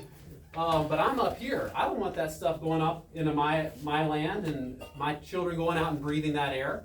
So it's time that we stand up. We need to do something about this. And as it's been said before, we can't just let this stay with us. We can be outraged, and I think everyone here probably is, but we need to spread that message. Yes. Yep. And I'm going to challenge each one of you to at least reach out to 15 people, get them to commit to reaching out to 15 people That's more. right, there you go. And let's get a cycle going. Let's have this grow exponentially because it needs to. That's For the right. sake of our lives, our families' lives, and the future of Oklahoma. Thank you. Yeah, it can't be an Inola. I have two comments and one question. A friend in Finland who has worked Well, in. can I'm afraid if we stay here too long, we'll lose some of you. Yep. We need And I needed them to say that, but we do have open question session. Can Okay. you hold that Yes. question? And then we'll get Eric up to talk about TSO and then Jolita. She's still standing back there? She's still standing. Eric, come on up. One real quick thing, can you put up let me just look at this map. Now, I know when he stated about Inola Creek, and some folks said Commodore Creek.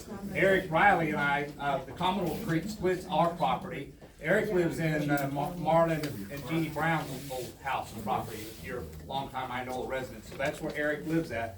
Joe Don's here, I think. Joe Don, does that Inola Creek split your land on the other side of Lock and Dam?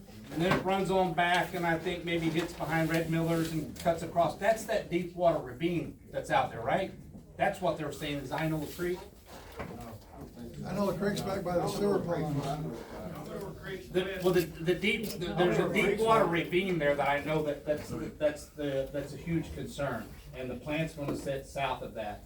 And I know that some of the particular heavy fall from the exhaust stack, or even this other wooded area on the north side of that deep ravine to where the heavy matter can fall, there it will stay until the water washes it into that ravine. So I just wanted to, there was some confusion there, I heard it in the crowd, but I want Eric to get on with talking about the electric use of it.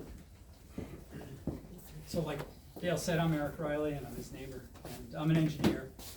And I design natural gas processing plants, but I've built power plants in the past. And so I'm looking into this question of the electricity consumption of this smelter. Can you speak a little louder, please? I'm sorry. So I'm looking into the electricity consumption that this smelter is going to consume.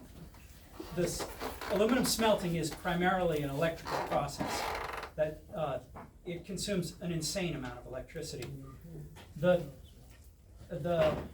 This based on what EGA has published in terms of the amount of aluminum they're going to produce. If they operate this thing continuously, based on the aluminum they're going to produce, 800,000 tons a year, that's going to require 1 billion watts of power continuously. Okay, so you know your 60-watt light bulb that you used to have that's now 10 watts because it's an LED. All right, 1 billion watts is what they're going to consume. 8,760 hours a year, every hour of the year, 1 billion watts. All right, now so PSO they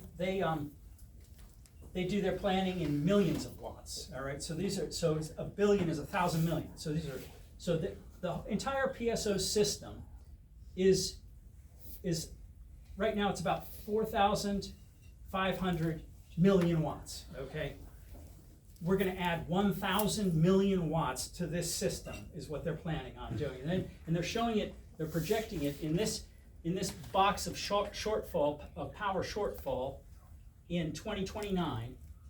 This smelter would be of over 1,000 of this shortfall.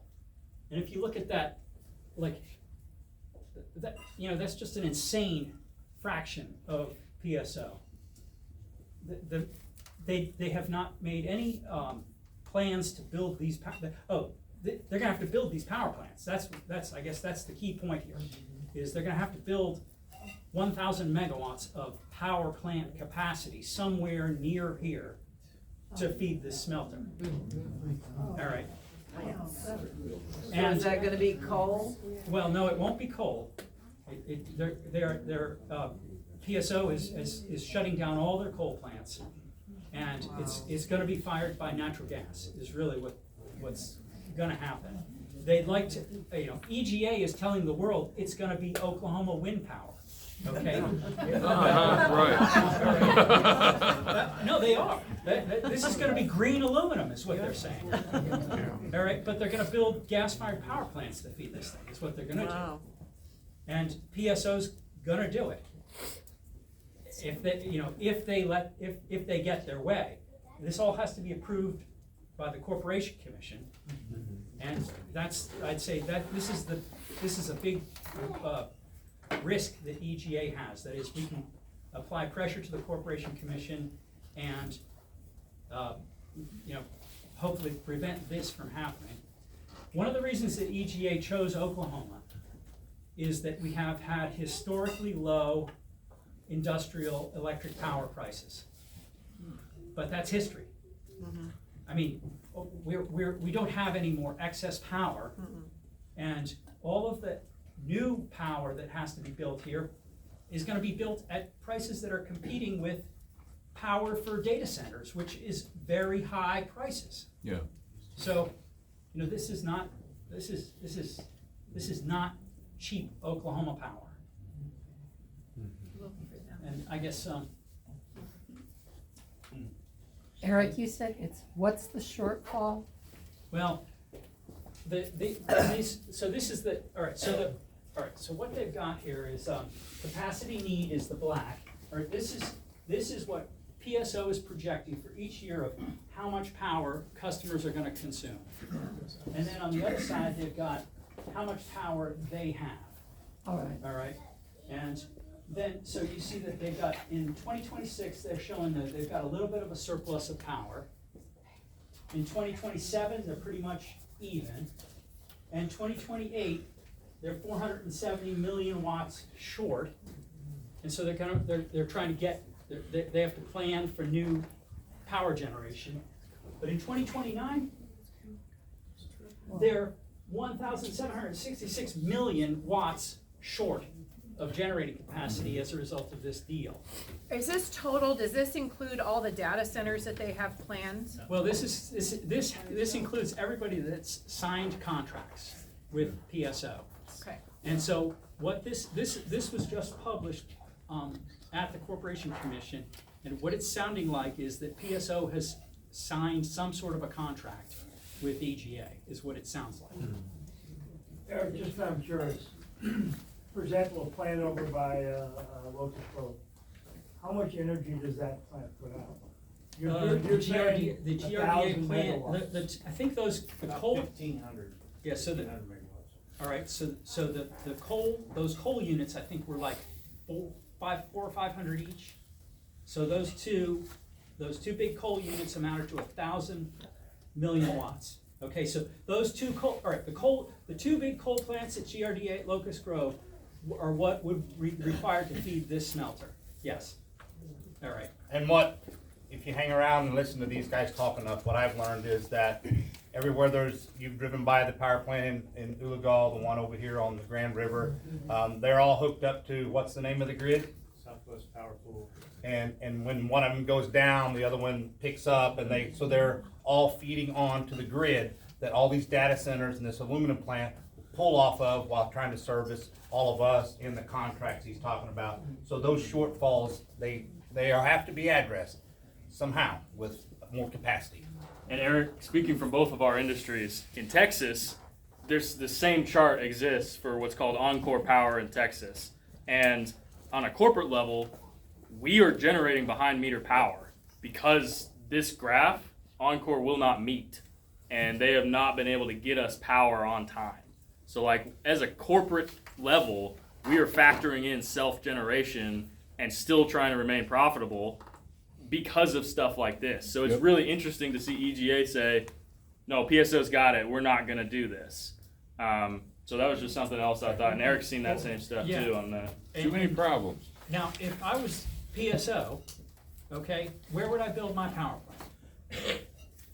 I'd build it right freaking next to the smelter. exactly. Right? Yeah. Okay.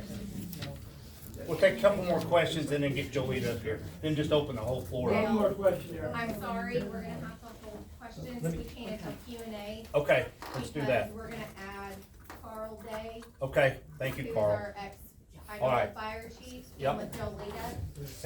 Save your questions. We'll bring these slides back up if you want to reference them. Jolita. Carl. Hey, while Carl's walking up here, let's embarrass Jolita and say, everybody, thank you, Jolita. She flew in late last night, Kern Jackson from a cruise, and I asked her, when did you go to bed? I don't even know. 10:30. Messed up flight, lost luggage, and then she rolls in here this morning and scares the cows off and helps us kind of keep going. So thank you, Jolita. Carl. It's Carl. Y'all got it. Basically, I went to the last meeting, and the city council needs to answer some questions to all of us. They're questions that actually, once they're answered, will let everyone know that this is not a fit for Inola, nor probably Oklahoma.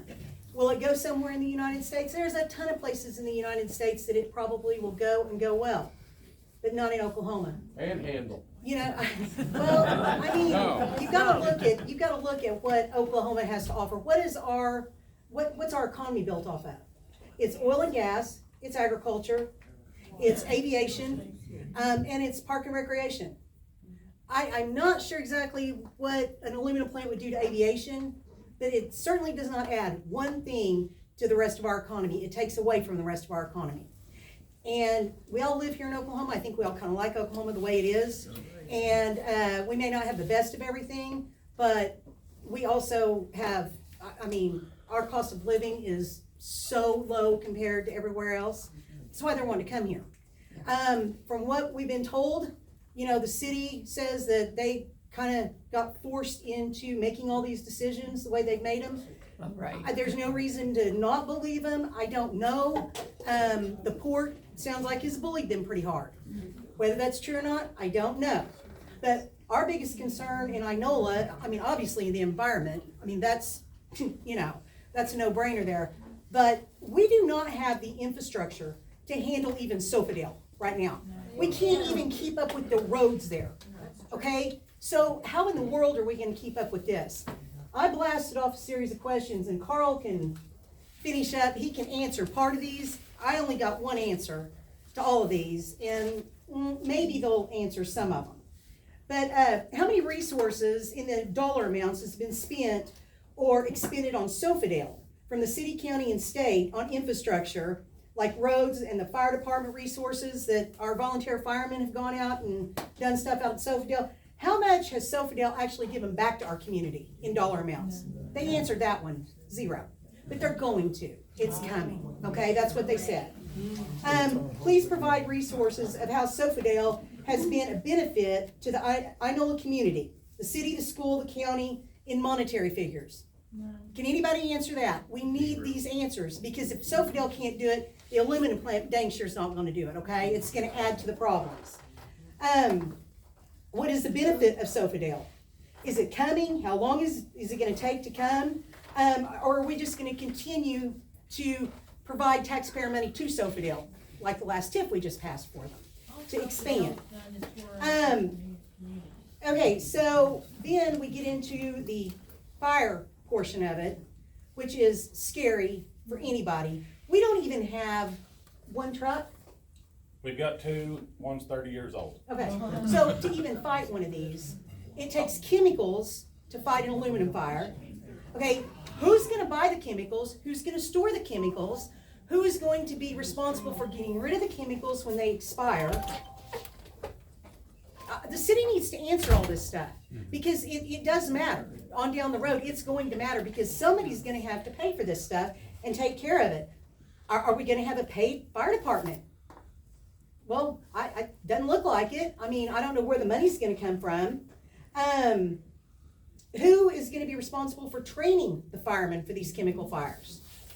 If you look on the city's website right now, we are fully trained. Oh, okay. Oh, well, that's good to know. He can tell you how fully None of us are. I It really- says, on the website, it says we're fully trained. Yeah. Would Catoosa or surrounding fire departments, would they be willing to come and help fight a fire at the aluminum plant? From what I understand, Catoosa doesn't even want to go out to the port in Catoosa to fight a fire. So I don't think they're gonna come help us. The resources that we have here in just northeast Oklahoma alone, I don't even think we cover, I think we have to use all of them in northeast Oklahoma, probably all of Oklahoma. I did a lot of research, and it seems like an aluminum plant fire takes, well, one in New York took 20 fire departments, 4 hours to put it out, or get it under containment. So we are not ready for something like this, just from the fire aspect of it. Now, can the infrastructure be taken care of? Could the aluminum plant come up and say, you know what, we'll take care of all that. We'll fund all of it. We'll fix your roads, we'll do all of it. They could. It could happen. But we also have a lot of other problems beyond that with the environmental concerns and everything else. And each one of y'all sitting here has you've got your own story, you've got a reason for sitting here, and it all matters. Every bit of it matters. But what we've got to do is get to the facts, like these guys are doing, and fight it hard with the facts that we have. I don't even know if Dale knows this or not, but I got a phone call last night. I was sitting in the Austin airport, got a phone call that it sounds like maybe we have an environmental guy that may be able to do our environmental study. We are going to get an environmental study done of our own. And then we'll probably have to branch that out and get somebody in the agriculture field, the water, and the air, and kind of conglomerate all that together. I think we can defeat this. I truly do. My mom's sitting back there. I grew up, Stop Black Fox. We had bumper stickers, we had t-shirts, we had it all. It was stopped, you know? There's a lot of reasons why it was stopped, but we can defeat this. And I think our agriculture department And I really think that they will end up playing a big role in this. They just gotta have the information in front of them for something to fight with. So, and we need our city to answer these questions about our infrastructure. Because we're gonna be paying the price on it, okay? Every one of us. You think that the traffic's bad now and what I like to call the shit show that goes on down there, that'll just get worse. It's just gonna continue to get worse. I'm gonna let Carl talk. I just wanna say, Dale, you guys, this group has done so much. They are working all the time. And it is amazing how many things they've got put together and how much information they have out there. And I can assure you, this information that they're putting up here, it's not just coming off of, Google search or whatever. They know what they're talking about. They are actually fact-checking everything and going through everything. We've got a lot of things coming together, and I just can't say enough. I cannot believe how much this has come together, and it's looking really good. I think it looks good. Okay, Carl, talk about the fire. I would have much rather told you in the back than not been. I know. I was fire chief in Inola up to about a month ago. I pretty well quit over this deal because I didn't want to deal with what was coming in and trying to get stuff prepared. I did a lot of research. Inola, the emergency responses are nowhere capable of handling any of this. That's right. I've been in Sofidel a bunch when it was on fire. I'm assuming this could potentially be the same way where none of their suppression systems work as they're supposed to. I got out so I wouldn't be the guy standing up here telling you why something went wrong and we couldn't handle it. I don't know. I've got one question. Yes. If you order a truck, how long does it take before you get a truck? 3 years. 3 years to get the truck. The trucks are gonna they're gonna try to purchase trucks using federal grants. So that will be more tax money going towards this to cover something that you may need or may not need. But Carl, are they only allowed to ask for like a 500,000 grant every year and a truck's $1 million? I mean, how does that work? I've heard they can get $1 million grant. Okay. But you gotta apply for it. There's no guarantee you'll get it. Right. I'm not up there now anymore, but I kinda hear some of the stuff that's Right. coming. I was with the new fire chief the other day, and a truck like we have now, which would probably not have the capacity to deal with anything, you're gonna need 20 or 30 trucks. Right. Not one. They're 600,000. What happens when you spray water on liquid aluminum? It turns into gas that's combustible. You have to use a foaming agent. When I was chief, I priced a 500-gallon foam trailer. It was $750,000 to set somewhere to go get in the case you need it. And the foam has a expiration date, so then what you gotta do with it, whenever you gotta dump it out and put new in. But it's a lot of money just set, waiting on something to happen, and they're gonna need to have it day one when this thing opens. Thank you, Carl. Thank you.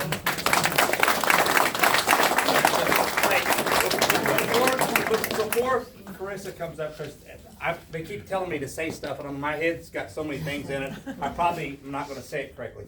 But I wanna say this. I have a friend that every time I call him, he answers the phone. He calls me, I answer the phone. He's here tonight. He has this big piece of property right here, and I'm a proponent of, if I wanna do something with my land within the laws and sell it, buy it, I'm all for that. I'm not all for trying to stop someone or impede someone from doing what they need to do on their land. Joe Don's a friend of mine. Joe Don, you're here. If you want to say something, you're welcome to, brother. I would like to say something. You know, here's my opinion. Our school's falling in. We need revenue. We can't say no to everything. That's and right. We have got to be very, very specific, and we got to know what we're talking about before we start shooting our mouth off, because it falls on deaf ears. And my opinion is about this aluminum plant is we don't need to be talking about, these are all important things. We don't need to be talking about fire We don't need to be talking about these graphs. We don't need to be talking about nothing except we need to find people that has died within so many proximity of a aluminum plant. We need to get that information. We need to get a lawyer. That's all we need. But all this other stuff, you're gonna have a hard time proving it. You need to go and find cases, class action lawsuits, and things like that. I'm not a lawyer, I don't know. But you know what I'm saying? That's the kind of stuff that's gonna get attention on this. And we're hopeful to get the right lawyer soon. Phyllis gave us, come to our little meeting, Thursday, and my brother's a lawyer, and I have 2 partners that are lawyers, and what I have learned is, don't call a lawyer on a Friday and expect him to answer your call or return your call. And so she asked today if I called him, and I said, well, no, you come to our house my house on Thursday night, and next day was Friday, so I didn't call him. She's like, no, I gave you a cell phone number. So I will send him a text, but go ahead, Joe Don. Hey, but anyway, I mean, listen, our community is growing, our school's crumbling. We've already shut this school bond deal down twice. And, you know, we need some help here. This can't just be the property owners. Right. To pay for all this stuff. And we need it. I'm not saying we don't need it. We do need it. But, you know, we can't say no to everything. And we have 2 ears and 1 mouth for a reason. When we speak, we need to speak factually, because when people are spouting stuff like that, it just loses all credibility. Right. And just like an example, I've heard so many times that I've sold out the aluminum plant, it's on my land. The aluminum plant is not on J.D. Ranch. And I just think that if we want to get something done about this, we need to be talking about health. Right. Health. And we need to find other cases. A while ago, you said that these aluminum plants had went out of the way here in America for financial reasons and others. Let others important. We need to know what that other is. Right. Thank you. Hey, and listen, and another thing is, hey, listen, I'm not saying that I'm totally against it, because I'm for the progress. And another thing, the way I look at it is you're either moving forward or going backwards. There ain't no set in steel. We need revenue here, folks. What I've always said, those of you that's lived around Inola, I never thought that I drove down Lock and Dam Road and went across that railroad track and looked over there. I never thought it's always going to be nothing. I always thought it will be something. And I'm okay with that something. I'm like Joe Don was saying, we can find cases where people have died because of the things that this thing produces. We need to know that. If it's going to be built, I either need to move or know that it's safe. Yes. Isn't it true that there hasn't been a smelter, a new smelter since for the past 24 years? I heard 1980. I've seen 1980. So it's hard to get data showing. Correct. And the death rate and so forth for people. There's a lot of lack of information because of that, because it is kind of in the United States, it's antiquated technology. It's an antiquated industry. We got rid of it a long time ago. So not to say that there aren't deaths, again, we're just starting to scratch the surface. And what JD said, I absolutely agree with him, with progress. I think everybody doesn't, I don't think anybody up here has a problem with progress, but not at the cost. If it costs lives, or if it costs you livestock, or if the hay that you feed your cattle, eventually I hope to have grandkids. Okay, everyone, we just want to say before people start peeling off, thank you guys for coming. We are going to have a Q&A session. That concludes the informational portion of the meeting today.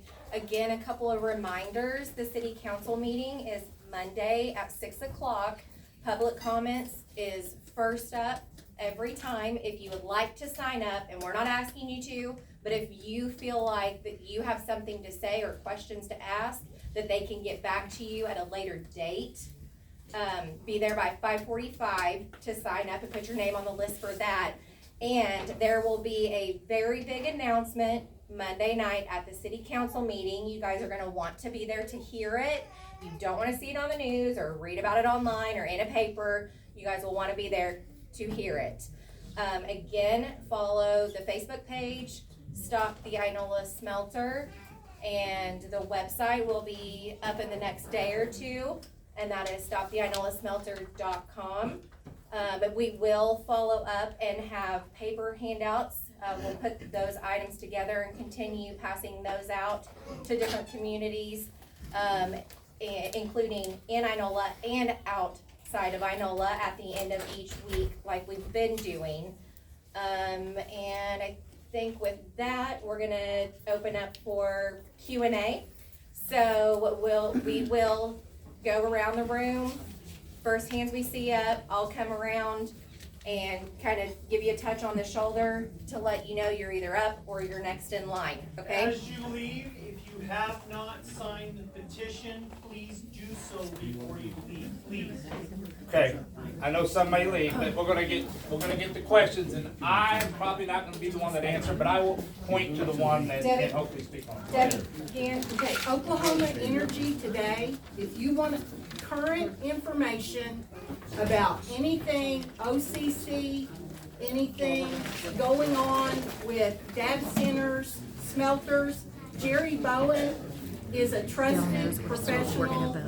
He's the only one I trust with information from OCC. Oklahoma Energy Today. And Mr. Day, where are you? Carl? Carl, still in here? no, he left, he's headed out of town. Okay. Okay, there's been 2 interim studies on the hazmat fire station that Mid-American Industrial Park wanted the state to pay for. And you can find that on the House website, you can watch that. They needed 19 full-time firefighters to man that hazmat fire station. And that's where, on what? On the House website, I'll get this to your Okay. Facebook lady, and she can put that out there. Also, this, Everybody back here with all the commotion, Yeah. if you guys, if you're leaving, please exit quietly. Let's keep conversations to a minimum, because there are folks that do want to hear the Q&A portion. okay. David? And this year, this summer, there was an interim study by a representative from Jinx on the smelter. It had all the players there, the Dog and Pony Show. And you can go online and watch that too. And I'll get that link Okay. to your Facebook. Okay, thank you, Debbie. Questions? Yes, Pam? Why did they say you couldn't be on the agenda? Who can answer that? Why did they say we couldn't be on the agenda? Chris? I'm the one that requested that we be placed on the agenda. I wanted someone to explain the process for getting the development agreement finalized. I was told that they are in the process of negotiating it. Scott Devers is negotiating with EGA on behalf of the city, and that they don't want to answer any questions right now, but that Scott Devers would explain the process. Because the questions I have is, how long is this process? Is this going to be made available publicly? Will we know what that development agreement says? We have been pushing very hard that they put some of these more stringent requirements for the plant, that they tie it to the money that they're giving. We don't know if our requests are falling on deaf ears or not. And so we want to know that. And so they did not put us on the agenda, but said that Scott would explain the process so that we would understand, like, when do they anticipate this agreement being finalized. It will be placed on the city council agenda when it's finalized. My suspicion, based on how they've done everything with the TIF, it's already set in stone at that point. Even though they're gonna have a public meeting and we'll pack it out and people will say their concerns, they've already made up their mind at that point. I don't believe that they're movable at that point. What is it? What's in it for them? The city council, why are they for them and not for us? So what I was told is that this part of the port area has been annexed into the city. That when they were presented the TIF package, they were told, you're gonna approve this, or if you don't, we are going to de-annex from the city. The city does not currently provide any services to the port. They don't provide water, sewer, anything like that. So there is a case to be made for de-annexation. They said if they de-annex and they become part of the county, and I was told county representatives were there saying, yes, this will happen, that we would support this, that means that any revenue that would be generated at the port, that Inola would not receive it. So the project would go ahead, but the project would still go ahead, and we would get nothing from it. Okay. That's what was explained. Thank you. Okay, folks in the kitchen, in the back, please, if you want to talk amongst yourselves, please step outside. We have folks up here that cannot hear Q&A. It's just a low ceiling, so it's hard to hear. Okay, thank you, Chris. Next Okay, question. right here. Right here. So I have 2 comments and 1 question. A friend in Finland who has worked at aluminum smelter, it's an earlier form of them, said that they could not, like, was it 300 yards or 400 yards around it, people were not allowed to pick blueberries and berries in the forest. Yes. And another thing is, he said that in Finland, every big project like this has to provide their own electricity. And then my question is regarding the how good and clean the smelters are different countries. I saw, I don't know which website I saw from Iceland, and you probably know that. It's supposedly one of the cleanest, and they have measured fluoride, too much fluoride even around that in the soil. So can you talk about that? Yeah, so Iceland, I don't know which one specifically, but Century Aluminum has one smelter in Iceland. A lot of the articles compare their performance there to in the US. It's vastly better there. It is new. It is new like this would be. So that's, again, all the comparisons, that graph I put up, that's actual data. That's from their actual emissions. So it is sourced. It is factual. Again, it's what Dale said. They're safe, and there's safer than something else.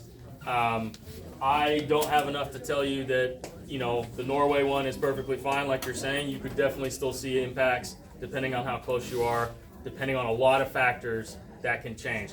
My point for everybody to take away is what we are being given and offered is not the best. It is obviously worse than what already exists. And even if there's a profit motive in it, I know Norway gets free electricity, so that does factor in there. But is it not at least worth the question to say, why can't we get something close to what Iceland has? And then even then, still make sure that they're held accountable when it causes issues. That was something we had talked about at a couple of city councils, was factoring in that the company should somehow sponsor or fund a monitoring program, which is mandated in Finland, mandated in maybe in Iceland, but I know in Norway, where the company has to go beyond and they have to do the testing in the deer. These studies that I'm referencing, some of those are done by the companies in these other countries because they're forced to. They have to do these tests. So yeah, I hope that answers it. I can't tell you yes or no on the safety of specifically the Iceland one. I'm sure every facility, any engineer will tell you that the perfect facility still is going to have, upsets, emergencies, issues. And that's exactly what we're trying to point out here is depending on where the wind is, that could be really a problem for you on that one day. And there's probably not much that you can do to stop that. I like to give references. It's like if you go and get on an airplane and fly somewhere, and Boeing come out and said, we're going to build an airplane that will never crash again. Well, we all know that would be a long, their nose would get long, right? And it almost feels like they're easing up on trying to sell this thing to us with that kind of a reference. This thing's safe. Nothing's going to happen. It will happen. It's the history, like he said. The history shows they've got scrubbers that scrub the exhaust before it goes out. Well, scrubbers fail. You can go to YouTube and watch a guy with a big long white bag and say, I'm sorry. They polluted, big time pollution come out of that thing. I'm sorry. We can't back up and make it not happen. So if Boeing ever says we're going to build an airplane that will never crash, well, it's a lie. You're still going to fly, and it's as safe as they can make it. It's always going to be safer. This plant, I'm sure, will have as many safety items and features in it as humanly possible as can be built today. The EPA thing that he's talking about, the air quality and standards and how much pollution that's going out, that's a travesty to say that we can build it better and we can put less emissions out, but we're not going to. That's frustrating. Ron. Question?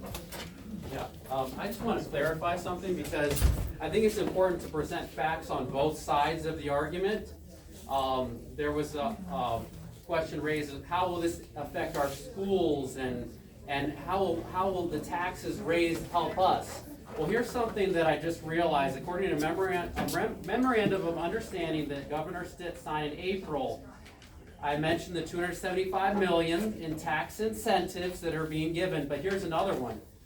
$735 million in tax exemptions and offsets. Okay, that's $1 billion coming from our state.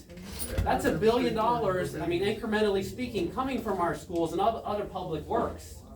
So I think it's important to be fair, if we're going to be fair. And by the way, this is scientifically validated.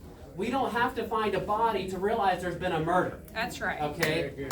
Air pollution is, there are statistics, and the EPA, like my brother here said, the EPA sets standards, but they realize there's always going to be risk with even those allowances.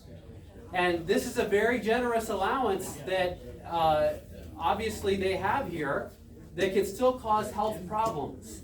And I don't know about you, I don't want health problems. I mean, it's not enough. Yeah, I could fall over and die by walking over here, but I don't want to get asthma from being out here either.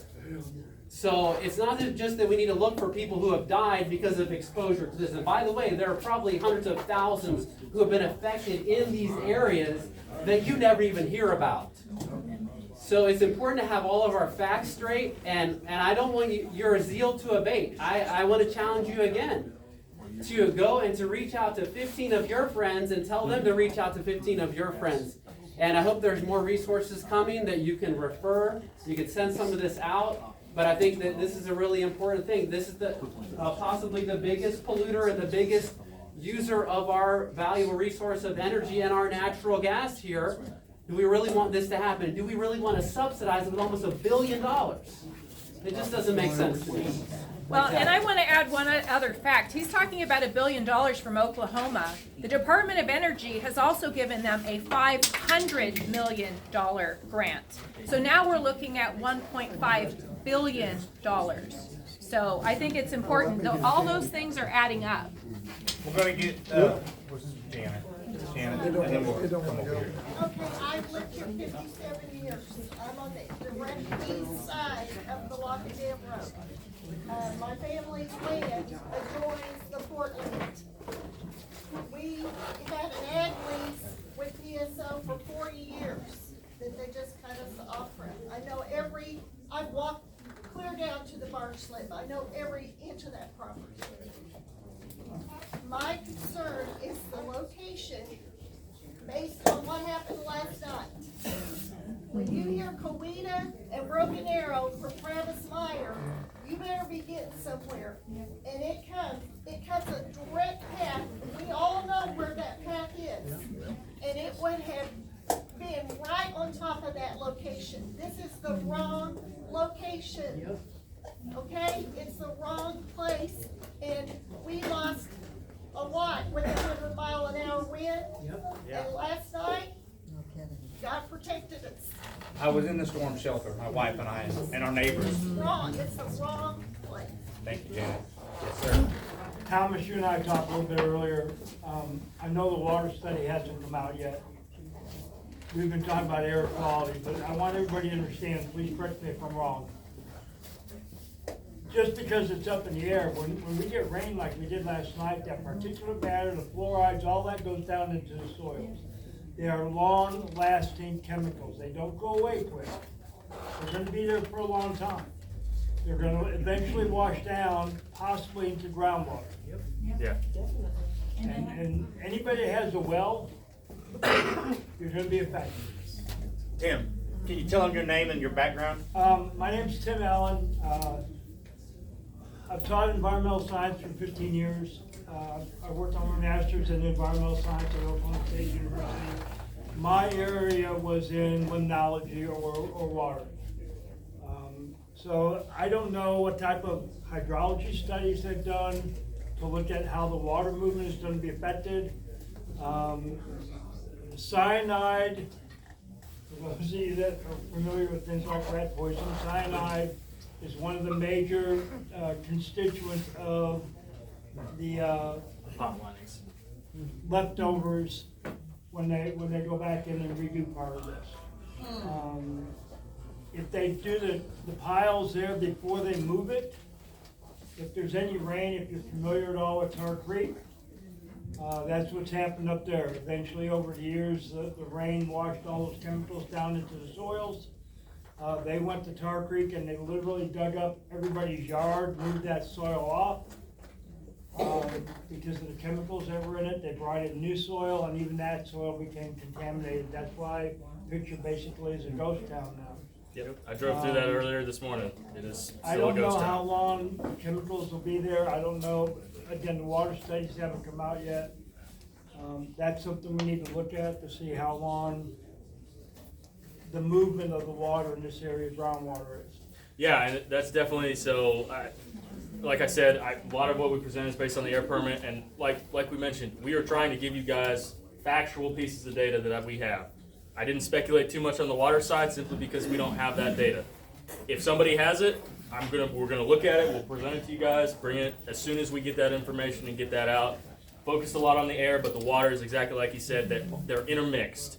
And I don't know, by no means am I an expert on how those studies intermix, but yes, that's one thing we definitely need to see that interface, because they're gonna have that storage, they're gonna have retention ponds, they're gonna have avenues that those contaminants from the air and even solid ones are gonna mix with the water and somehow get. We pointed out the creek, may have misnamed the creek, but there is that land right there, all filtering into the verdigris, all impacting that. And not only just the smelter, this is, as many people have said, Progress doesn't have a stopping point. This is a starting point. They have already signed at least one contract with a secondary producer who's going to use the aluminum that they're making out of that smelter. I mean, I think that's clearly the intention of